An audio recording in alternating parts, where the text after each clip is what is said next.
We want you to know.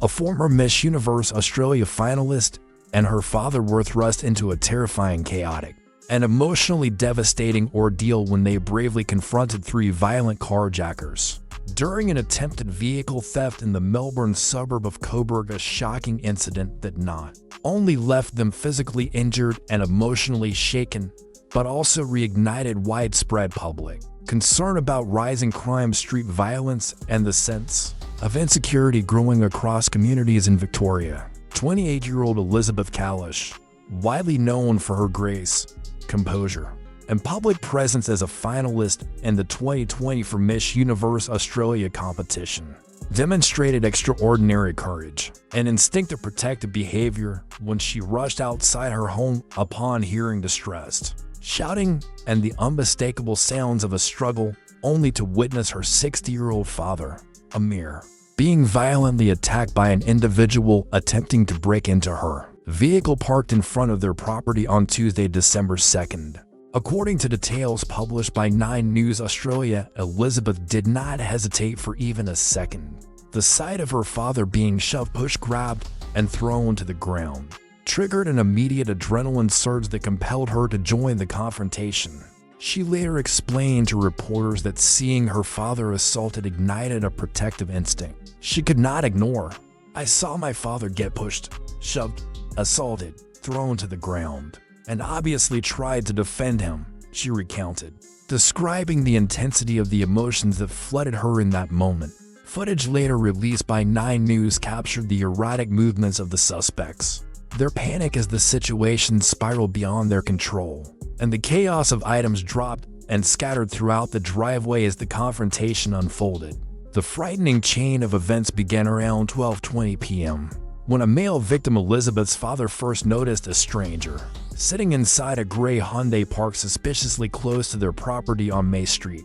Sensing that something was wrong, he approached the vehicle and confronted the individual, only to be violently attacked. Victoria Police later confirmed that the Hyundai had been linked to multiple suspicious activities in the area before the elder Kalish had time to fully assess the danger.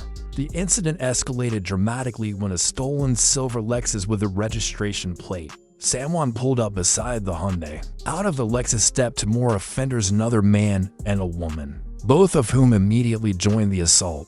According to the official police statement, the second male suspect repeatedly punched and pushed the victim, causing him to fall hard onto the pavement. As if the physical assault were not enough, the ordeal took an even more dangerous turn when the suspects, desperate to flee the scene before authorities arrived, recklessly drove the stolen Lexus over the victim's foot, inflicting a painful and serious injury before speeding off at high speed. Elizabeth explained that everything happened so fast that her brain barely had time to process the danger. She was guided not by careful planning, but by instinct and adrenaline. "It was definitely a fight reaction, and the adrenaline definitely kicked in for me," she told 9 News. "I don't think they actually expected anyone to come out and react in that sense. So it definitely was a shock for them as much as it was for me and my father." She said that the moment her father hit the ground was the moment that broke her emotionally. "As I saw my father hit the ground, your heart genuinely breaks," she said. "I could not visually see what happened to my father, and I didn't know what was going to happen to him with him being on the ground." She added that in those frantic seconds, she feared the worst, that the attackers might inflict a life-threatening injury, or that her father's fall could have caused irreversible harm. Following the attack, paramedics arrived and transported her father to the hospital, where doctors treated him for a serious foot injury caused when the Lexus rolled over him.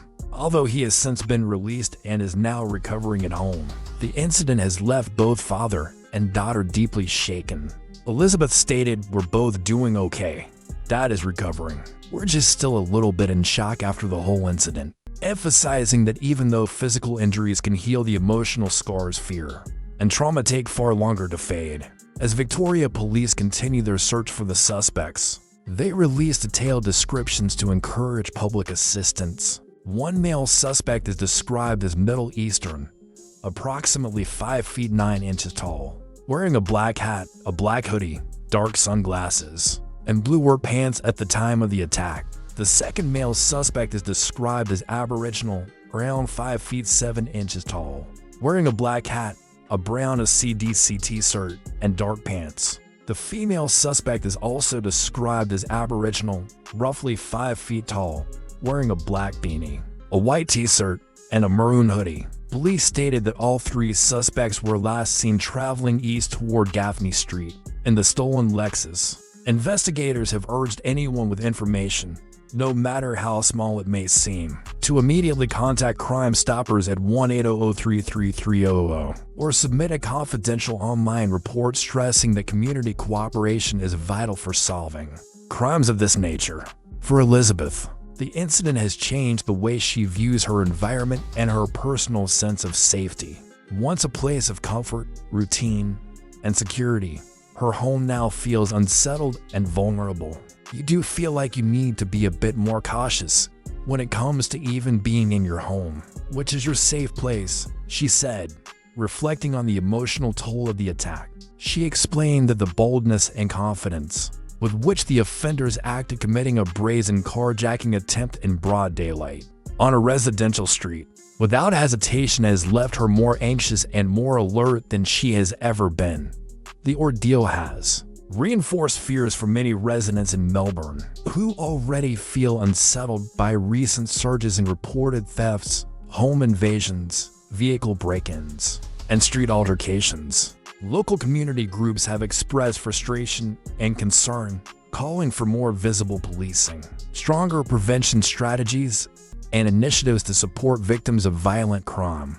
Many have shared similar stories of confrontations, attempted thefts, or break-ins, creating a broader conversation about safety in suburban Melbourne.